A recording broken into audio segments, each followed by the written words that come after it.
Continuamos con el quinto documento contractual. Nos referimos a las garantías o fianzas. Estas aseguran el cumplimiento de una obligación técnica y legal dentro de un determinado proyecto. Hoy en día es común que se soliciten garantías o fianzas bancarias para hacer negocios, participar en licitaciones o cerrar contratos. Generalmente, una fianza es una garantía que busca asegurar el cumplimiento de una obligación y casi siempre confundimos la relación de dichos términos. Por tanto, de manera práctica en la rama de la construcción, debemos saber entender e interpretar que cuando se habla de garantías nos referimos al efecto y fianzas al documento. ¿Qué es una fianza? La definimos como el aval económico que garantiza el cumplimiento total de una responsabilidad contractual. Se extiende a favor del propietario del proyecto y puede ser garantía hipotecaria, cheque certificado o de caja, fianza extendida por un banco o afianzadora. Las condiciones del proyecto definen las características de las garantías, tales como el periodo de entrega, monto, vigencia y tipos. La fianza viene del latín fedare o fidere, que significa seguridad. En sentido estricto, la fianza es una garantía personal en virtud del cual, a través de un fiador, se garantiza el cumplimiento de una obligación determinada. El fiador es una tercera persona, ajena a la obligación principal, que garantiza su cumplimiento comprometiéndose a cumplir lo que el deudor no haya cumplido por sí mismo. Por tanto, la relación entre el acreedor, contratante, y el fiador, institución afianzadora, pasa a través del deudor, contratista. Los requisitos de existencia de una fianza son: número 1, consentimiento, que significa el acuerdo de voluntades entre el acreedor y el fiador. 2, objeto, el cual consiste en la prestación, ya sea una cosa o un hecho, que el fiador deberá pagar en caso de que el deudor no cumpla con su obligación. 3, exista la obligación principal, ya que, como se ha mencionado, la fianza garantiza el cumplimiento de la obligación principal. 4, capacidad para contratar, es decir, ser mayor de edad y estar en goce de facultades mentales, tanto del acreedor como del fiador. 5, forma, no se exige formalidad alguna para que pueda ser válida. 6, ausencia de vicios, es decir, que en la fianza no haya error, dolo, mala fe, violencia o lesión. 7, ilicitud en el objeto, motivo o fin. Generalmente, este lo encontramos cuando el fiador se obliga a pagar una cosa que está prohibida o es ilícita, por lo que, si la obligación principal es ilícita, la fianza también lo será. Partiendo de la definición de una fianza o garantía, procedemos a conocer los tipos de fianzas más comunes y utilizadas en la rama de la construcción. La doctrina y la ley ha clasificado a la fianza en 3 tipos, los cuales son la fianza convencional, legal y judicial. La fianza convencional es la que surge con la voluntad entre el acreedor y el deudor. La fianza legal es aquella impuesta por la ley con el fin de asegurar el cumplimiento de una obligación. La fianza judicial es otorgada mediante una resolución judicial. También el Código Civil manifiesta que la fianza puede ser civil y mercantil. La fianza civil es aquella que está regulada en los diferentes códigos civiles y normalmente se otorga a título gratuito. La fianza mercantil es aquella que otorga una institución autorizada y se regula por la autoridad hacendaria de manera onerosa. En nuestro caso, aplica la fianza legal. Son varias las etapas dentro de un proceso de contratación en la que el oferente o contratista requiere garantizar obligaciones ante el contratante. Siempre el objetivo es disminuir los riesgos en una relación contractual y evitarse problemas. Las garantías o fianzas más utilizadas en un proyecto de obra civil son: literal A, garantía de mantenimiento de oferta. Literal B, garantía de anticipo. Literal C, garantía de fiel cumplimiento de contrato. Literal D, garantía de daños a terceros. Literal E, garantía de buena obra. Literal A, fianza de mantenimiento de oferta. Garantiza que el ofertante de un servicio mantiene en firme su oferta económica por un periodo de vigencia estipulado en las condiciones generales del proyecto. Su monto varía del 2 al 5% del monto ofertado. La CAP, artículo 33. Y su vigencia normal puede ser como mínimo de 90 días calendario y se emite a favor del contratante. Esta fianza garantiza al beneficiario la seriedad de la propuesta de oferta presentada por el contratista, manteniendo los precios, la calidad y el tiempo, de acuerdo a las especificaciones del concurso o licitación pública. Es requisito para poder participar en las licitaciones o concursos promovidas por entidades del Estado. Se puede hacer efectiva la fianza por las siguientes causas: si el adjudicatario no sostiene su oferta y si no concurre a suscribir el contrato respectivo dentro del plazo establecido en las bases de licitación. Literal B, fianza de anticipo. Garantiza que el 100% del anticipo otorgado será usado en la ejecución del proyecto. El monto garantizado es del 100% del anticipo y tendrá una vigencia hasta que se haya amortizado completamente el anticipo. El máximo anticipo que se puede otorgar es de 30% del monto contratado. Artículo 34, la CAP, y se emite a favor del contratante. Esta cobertura únicamente aplica cuando el contratista recibe anticipos por parte del contratante. Ahora bien, si el contratista usare el anticipo para otros fines que no sean los del contrato, la aseguradora responderá por los daños causados. Literal C, fianza de fiel cumplimiento de contrato. Garantiza que se ejecutará el 100% del proyecto de acuerdo a las cláusulas establecidas en el contrato y que en ningún caso el contratista abandonará la obra. Su monto es del 10% del monto contratado. Artículo 35, la CAP.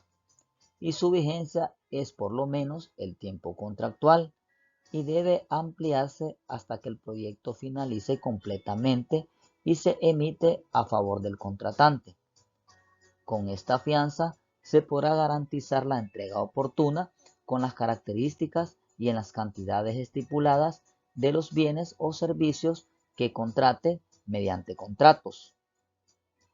La fianza se hará exigible por causa de incumplimiento al contrato cuando el contratista incumpla cualquiera de sus obligaciones contractuales por causas a él imputables, teniendo la facultad potestativa de rescindir el contrato, y la aplicación de la garantía de cumplimiento de contrato será proporcional al monto de las obligaciones incumplidas.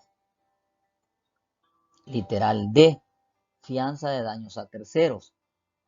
Garantiza que el contratista no adeuda a ninguna persona el valor de materiales, mano de obra, subcontratistas de servicios incorporados al proyecto y se asegura que el propietario no será demandado por estas situaciones. Las condiciones dependen del proyecto. Literal E. Fianza de buena calidad o buena obra. Garantiza la buena calidad de la obra ejecutada y materiales utilizados de acuerdo a los demás documentos contractuales y se entrega al propietario después de la recepción final del proyecto. Su monto es del 10% del monto final contratado y su vigencia no debe ser menor de un año y se emite a favor del contratante. Artículo 37. La CAP. Este tipo de fianza se solicita cuando ya se ha entregado una obra, producto o servicio. Las fianzas aportan muchos beneficios a cualquier relación contractual y entre los más importantes tenemos: reducen el riesgo en las contrataciones tanto en el sector privado como en el sector público. Permiten garantizar obligaciones sin disminuir la capacidad financiera de las empresas. Dinamizan los procesos de contratación. Aportan agilidad, seguridad y transparencia en la contratación. Recomendación final. Toda transacción comercial debe ser garantizada con una fianza. En estos tiempos ya no basta con confiar en las personas o empresas, pues muchos factores pueden influir negativamente en el cumplimiento de las obligaciones.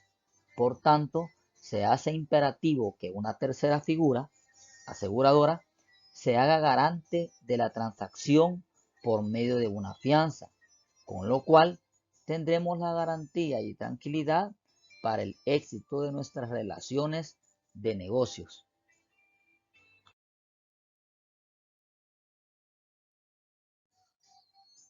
El orden prioritario de las fianzas o garantías se refiere al momento de actuación de dichas dentro de un proyecto de construcción, es decir, es el flujograma lógico y continuo que se desarrollará. Como primer momento encontramos la garantía de mantenimiento de oferta, luego la garantía de anticipo, opcional y determinante. Seguimos con la garantía de fiel cumplimiento de contrato. Continuamos con la garantía de daños a terceros, se considera también opcional. Y finalizamos con la garantía de buena obra. Es de hacer notar que según este orden planteado, es el que se debe respetar en el momento de las entregas de dichos documentos al contratante, aclarando que es improcedente entregar la garantía de buena obra antes que la garantía de mantenimiento de oferta. En cuanto a las dos garantías marcadas como opcionales, es importante recalcar que se etiquetan de esta manera por el hecho que no son obligatorias, aunque sí podrían ser de estricto cumplimiento en algún momento de acuerdo a las condiciones mostradas en el proyecto. Ejemplificando, el primer caso procede solo si el contratista solicita un porcentaje de anticipo al contratante y en el segundo caso procederá si el contratante así lo solicita en las bases de licitación del proyecto.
Continuamos analizando el ciclo que realizan entre sí las garantías o fianzas. El ciclo inicia con la garantía de mantenimiento de oferta y finaliza con la garantía de buena obra. La secuencia lógica mostrada representa no el orden de importancia de las garantías, sino el orden complementario dentro de todo proyecto y la relación que se tienen entre ellas. Todo proyecto de construcción debe respetar dicha secuencia o ciclo y bajo ninguna condición se debe alterar, porque de lo contrario se pierde la legalidad jurídica en un momento determinado.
Ahora bien, las garantías o fianzas tienen su forma de presentación, las cuales dependen de la discreción del contratista y de las condiciones propias del proyecto, pudiendo ser estas: garantía hipotecaria, cheque certificado, cheque de caja y fianza bancaria.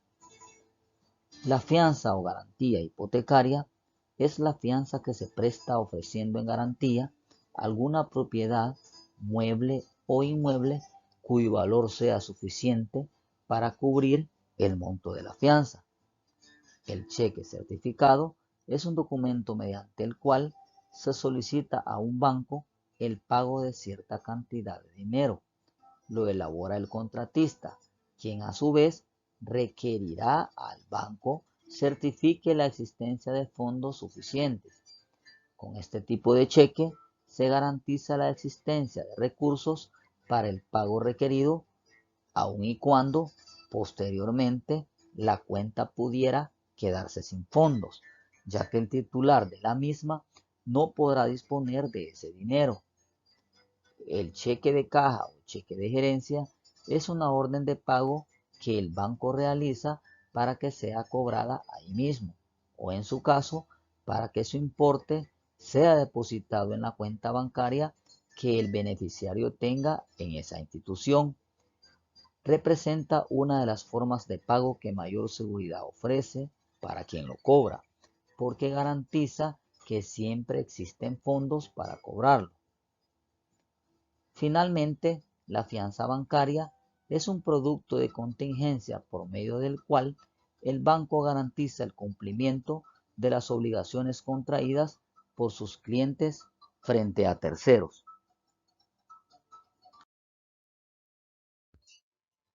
Procedemos a realizar una retroalimentación de las características principales de los tipos de fianzas o garantías, siendo estas: número 1. fianza o garantía de mantenimiento de oferta.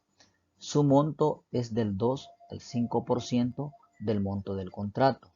Su vigencia es no menor de 90 días y se extiende a favor del contratante. Número 2. Fianza o garantía de anticipo. Su monto será no mayor del 30% del contrato. Su vigencia es hasta que se logre amortizar el 100% del anticipo y se extiende a favor del contratante. 3. Fianza o garantía de fiel cumplimiento de contrato.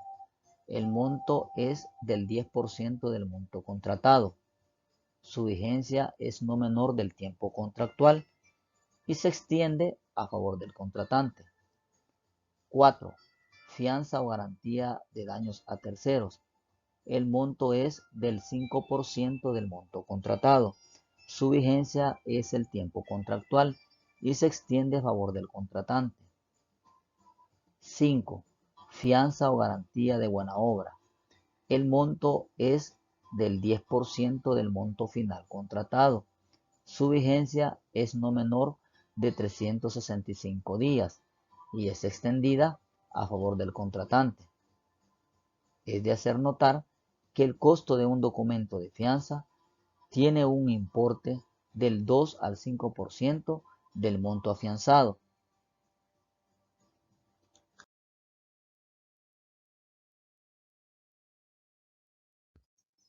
Continuamos con el siguiente documento contractual. Nos referimos al rótulo de licitación, siendo este una publicidad o comunicación de la información relativa por parte de una institución pública o privada de un proceso de contratación de obra, suministro de un bien o prestación de servicios.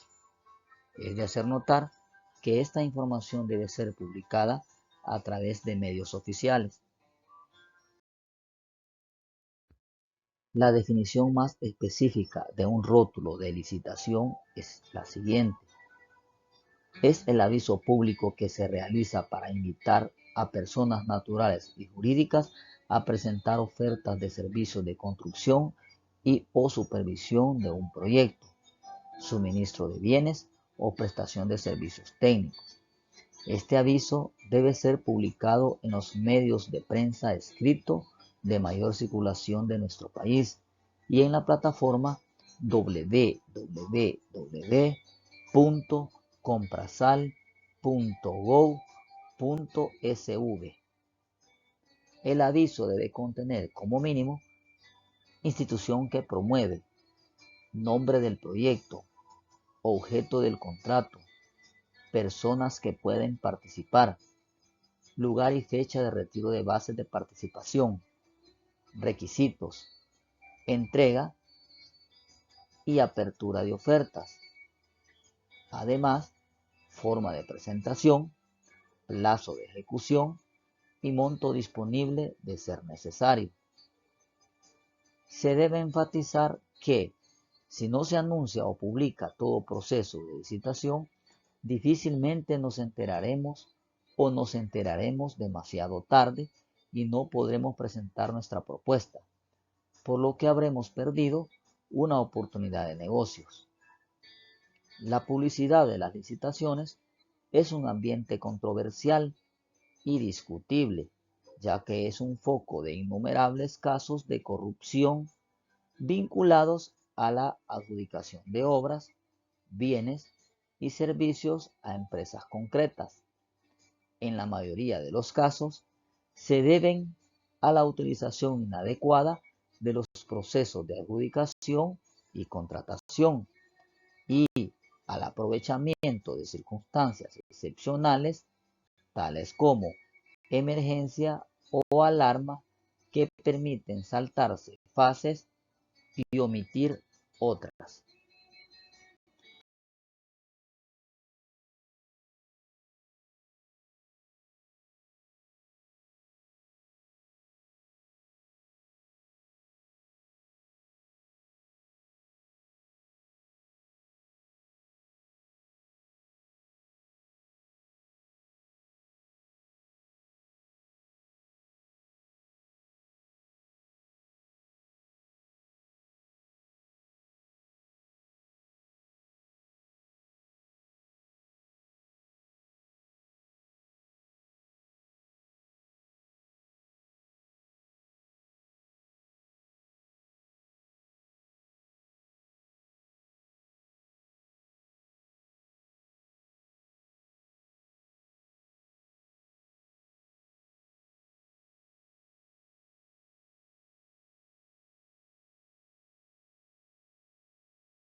En la presente diapositiva se muestra un ejemplo de aviso de licitación.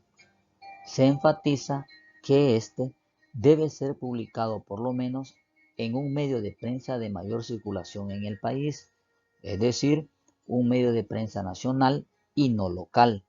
Además, es de obligación institucional publicarlo en el sitio o plataforma web antes mencionada, www.comprasal.gov.sv, conocido como Sitio de Compras Públicas del Gobierno de El Salvador.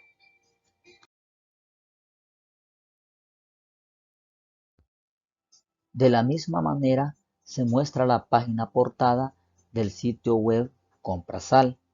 En dicho sitio se podrá encontrar toda la información relativa a las licitaciones, concursos y adjudicaciones de las instituciones públicas de nuestro país. Además, se podrán consultar leyes y reglamentos relativas a las contrataciones públicas.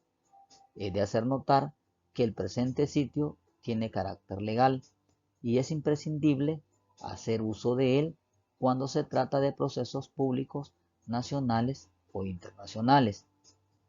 Dicho sitio se está actualizando constantemente para beneficio de los usuarios.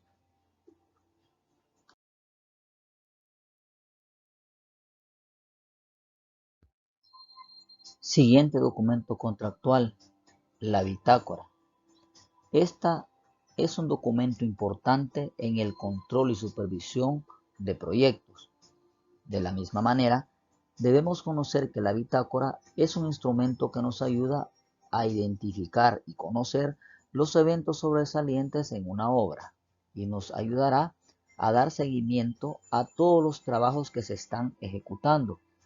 Esto contribuye sustancialmente a mejorar la calidad de la obra y la supervisión, ya que la persona encargada de la misma tiene a la mano toda la información pertinente de la obra.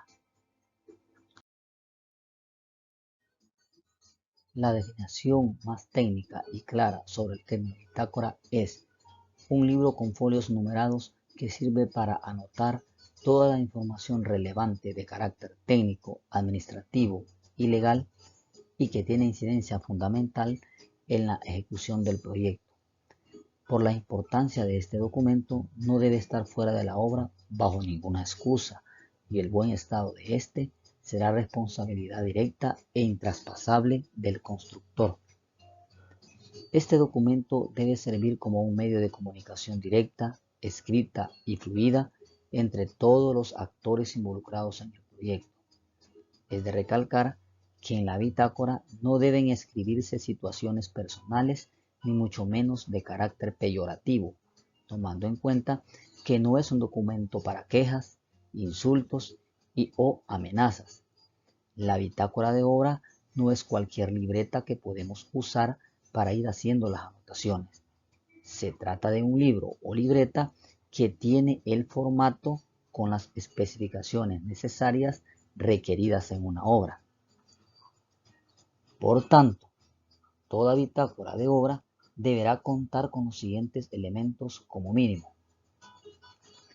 Hojas foliadas, importantísimo, ya que esto permite dar un seguimiento y continuidad a los procesos constructivos de la obra.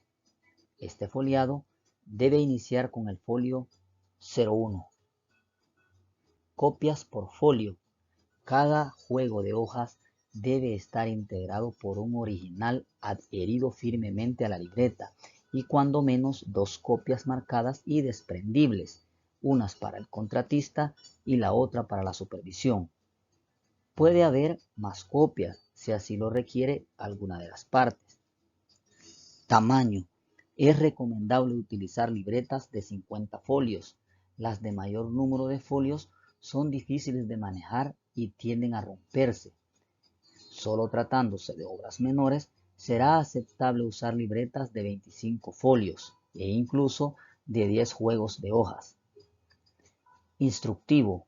Cada libreta debe contar con un instructivo de uso conciso y suficiente que abarque la descripción de la mayor parte de las circunstancias que puedan presentarse durante el desarrollo de la obra. Hoja de apertura. Después del instructivo, la libreta debe contar con una hoja de apertura del registro de bitácora en la que habrán de anotarse los datos del proyecto, así como del contrato, tales como dirección de la obra, nombre del cliente, nombre de los contratistas que serán autorizados para intervenir en la obra y finalmente el nombre del proyecto. Reglamento de la bitácora. Con la aceptación de las partes, en la libreta inicial se formaliza el reglamento de la bitácora. En este se acuerdan, además de otras cuestiones, la custodia de la libreta, el horario y el lugar en que estará disponible dicha libreta. El principal punto a cumplir es que al menos la primera copia original de la bitácora deberá estar firmada por el contratante, los contratistas, constructor y supervisor, y los beneficiarios del proyecto, de ser necesario. Reglamento de la obra. Son múltiples los aspectos que necesitan reglamentarse en una obra. Van desde asuntos relacionados con la seguridad, higiene, preservación del medio ambiente, hasta lo relativo a reglas que deben observar las visitas, horarios de trabajo, vigilancia nocturna, realización de trabajos en días festivos y otras cuestiones que precisan realizarse con un orden establecido. Hoja tipo, diseñada para aprovechar al máximo el espacio disponible.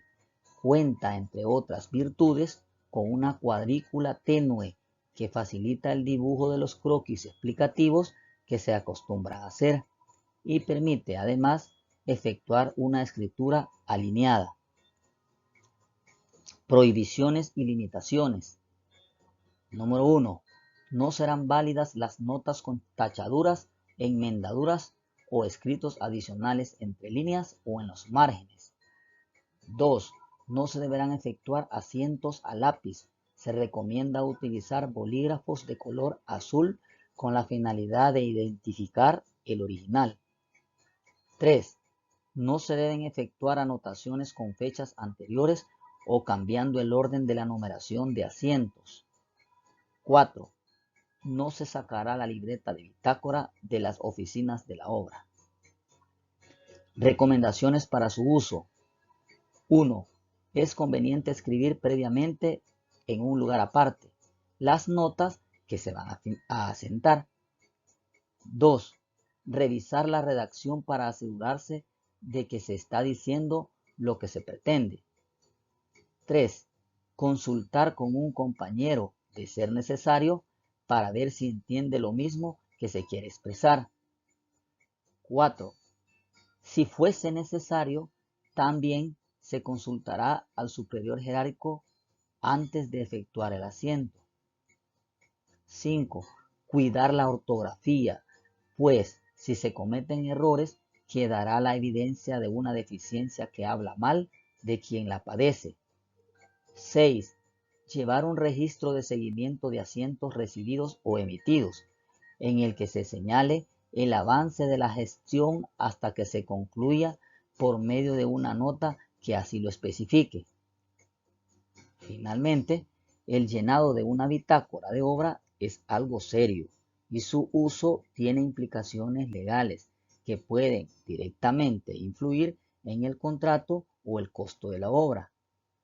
Debemos ser responsables y disciplinados, tanto en su llenado, ya que la mayoría de los casos, un buen o mal trabajo de supervisión radica en este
El contenido mínimo que se debe anotar en una bitácora de obra es el siguiente.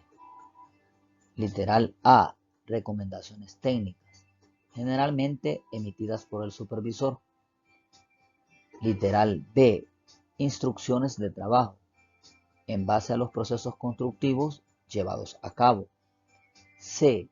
Cambios importantes, verificados, certificados y aprobados debidamente por la supervisión, administrador de contratos y el contratante. D. Avances de obra, verificados y certificados por la supervisión. E. Tiempos contractuales, contabilizados y aprobados por la supervisión y el administrador de contratos.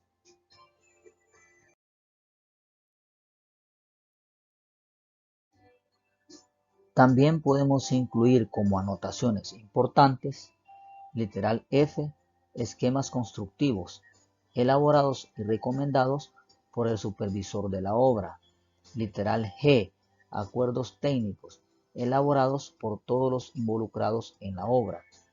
H, procesos constructivos, de acuerdo al tipo de obra y especificaciones técnicas planteadas en el proyecto. Literal I, solicitudes y reuniones acordadas por los actores involucrados en el proyecto. Literal J, revisión de estimaciones revisadas, aprobadas y certificadas por el supervisor de obra y el administrador de contrato. Literal K, etc.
A continuación, presentamos un ejemplo de formato de folio de bitácora, en el cual podemos fácilmente visualizar los elementos importantes que la componen, siendo estos folio, nombre del proyecto, ubicación, propietario, constructor, supervisor, anotaciones principales, etc. Se puntea el hecho que en la parte final del folio debe contener el espacio reservado para las respectivas firmas. Dichas firmas significan no de aprobado, sino de enterado.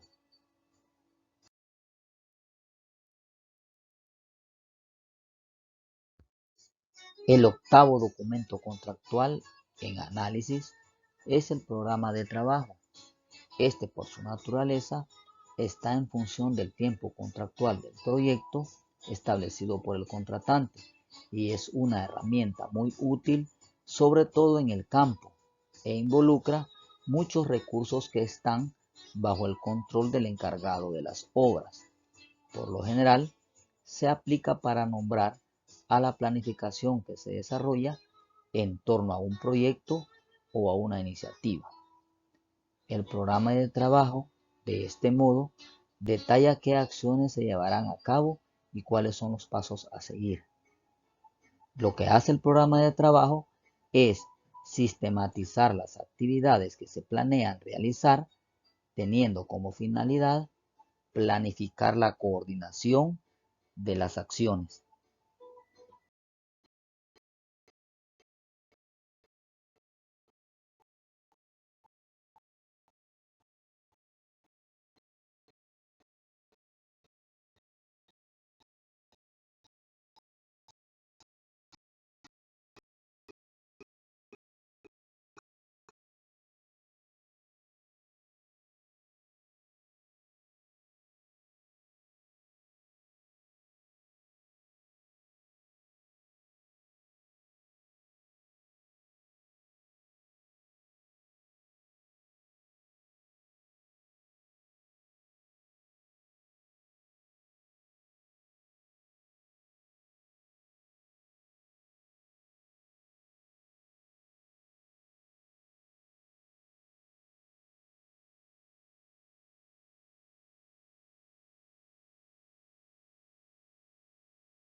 Dentro de la rama de la construcción, un programa de trabajo se define como la elaboración de tablas o gráficas en donde se muestran las actividades de ejecución del proyecto y los tiempos invertidos para cada una de las actividades desde el inicio hasta su finalización.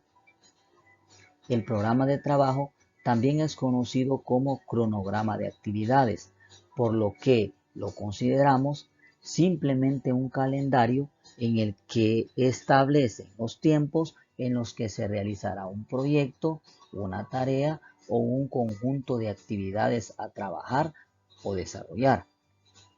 El cronograma se hace presente generalmente en el desarrollo o gestión de proyectos. Lo importante del cronograma es que plasma cada una de las tareas y fechas previstas desde el principio hasta el final de las actividades que se van a realizar.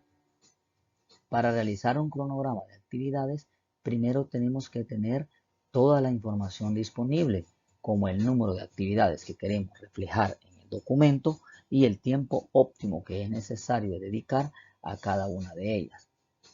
Dependiendo de cuál sea el objetivo de la realización del cronograma, tendremos que distinguir entre cuánto tiempo queremos dedicar a cada actividad y cuánto tiempo en realidad debemos dedicarle.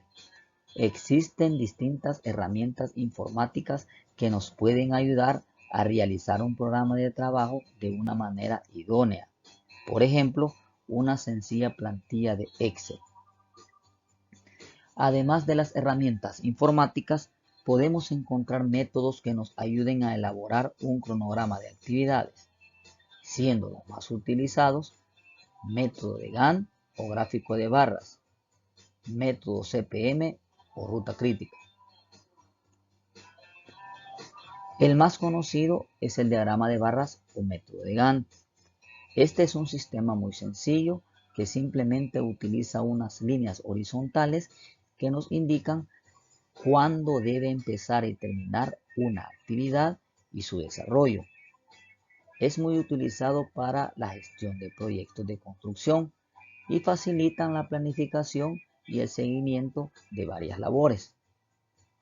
En segundo lugar, tenemos el otro método muy conocido, pero quizá más completo. Nos referimos al método de la ruta crítica o CPM. Para ello, nos serviremos de una figura gráfica generalmente representada por círculos que nos ayude a hacer un seguimiento de nuestras tareas para destinar solo el tiempo necesario a cada una de ellas. Se debe señalar que el programa de trabajo del proyecto es elaborado por el contratista constructor y es aprobado por el contratista supervisor.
A partir de la definición de un programa de trabajo, presentamos un ejemplo del método de Gantt, donde colocamos varias filas que corresponden a las diferentes actividades a realizar en un proyecto determinado y al mismo tiempo varias columnas en las que asignamos el tiempo que vamos a dedicar a cada tarea o actividad que se desarrollará e incluso los recursos que necesitamos para realizarlas.